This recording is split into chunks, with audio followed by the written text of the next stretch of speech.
Another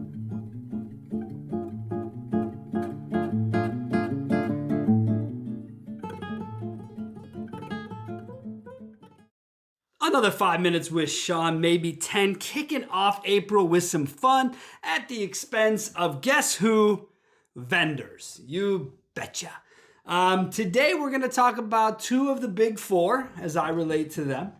One of which has gone ahead and subscribed to what I call data blocking, which I think is a terrible practice for anybody ever.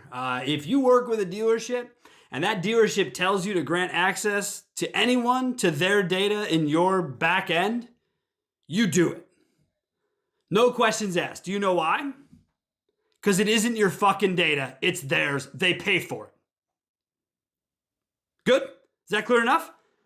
Because I don't need to have this conversation ever again. And dealers definitely never have to have this conversation with anyone again. So I asked myself of this large conglomerate company who, honestly, it was just the western region of this company, actually, because we were onboarding multiple clients throughout the country.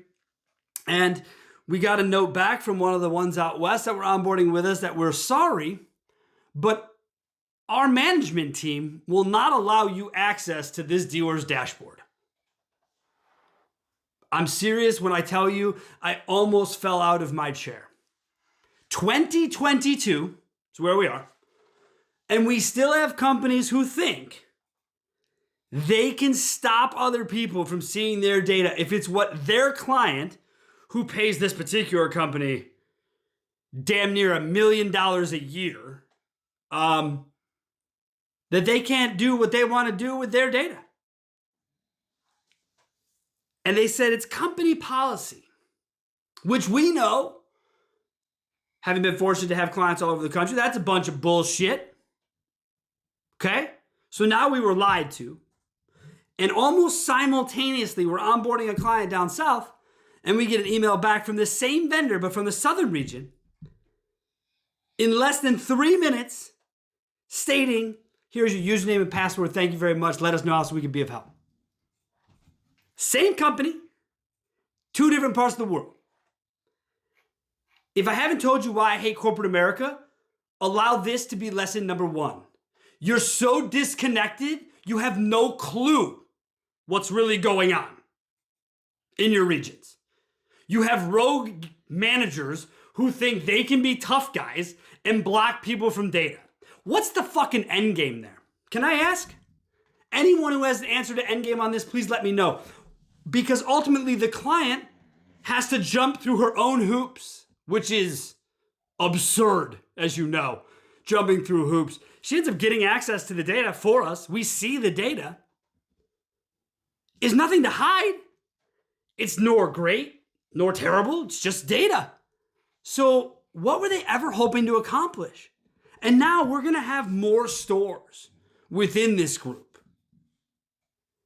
And you're telling me that every time this is going to be a headache? Pathetic. Absolutely pathetic. So, and this is the worst part about it is people were getting involved at higher levels of the company, which just makes me pull my hair out and thank my lucky stars that I work for this right here and not some fucking conglomerate. I just couldn't be happier. And let me take you to example number 2 of just corporate mind-numbing idiocy. Okay? The other vendor in the space has an all or nothing rule when it comes to being on their platform. You're either all stores on or all stores off. First of all, has anyone ever heard of that in their lives? I did not think so. 2, who the fuck do they think they are? Well, I'll tell you who they think they are. They're basically OPEC of reports in automotive, right? And so there is other options. They're much smaller, much less expensive, much less data, blah, blah, blah. But for some reason, there rarely ever seems to be a second option among CPO programs. They know this, we know this. The reason they give you for this just absolutely ludicrous, stupid idea is that, well, if we didn't, you'd just steal reports and run them somewhere else. That sounds a lot like your problem with your tech. And second of all, why don't you have packages and tiered options? This many reports cost this much. By the way, what the fuck should a report cost that much more money anyways? It's just numbers on a screen. So what exactly are we talking about? And to have it be all or nothing. The two examples I have, one, client was acquiring new dealerships and wanted to ask this company what it would cost to come on board. This company responded. He said, I'm not really a fan. I think I'll just go a different direction. To which they replied, look at the fine print of your contract. You will find that it is mandatory that you do that, otherwise you'll be breaching your contract. So every time you buy a store, you must bring us on. If that ain't some mafia bullshit, I have no idea what is. So let's take it from that perspective first, how stupid of an idea it is to make someone be that controlled to a product. All that's gonna do over time is piss people off. This client is at that time. Now he realizes the CPO limitations. He does, he gets it.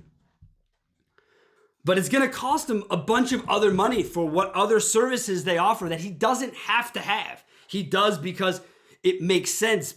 But now because of it, he's looked closer at the data.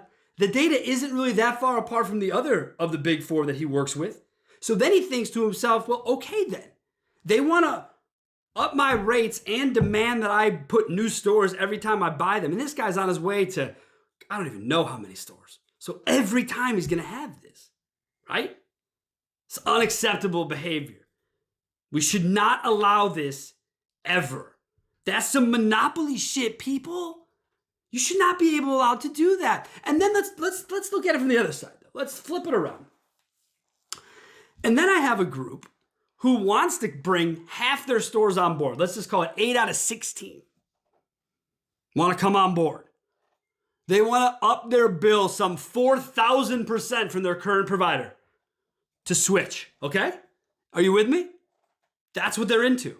They've agreed to do it. Just they can't get the whole group to agree. And frankly, why the fuck should they? Why should they? They should not have to. What other company in our space ever mandates that? And again, to prove that I'm anti-corporate fucking America, my company does the complete opposite. We only want one to prove our worth. And over time, we'd like to earn the business of the other ones. We give away our entire work in a free open space platform where anyone could copy and steal our shit. You see me asking people to pay me the whole group's fare just so no one steals my grand idea? No, because that's some dumb bullshit. That's why.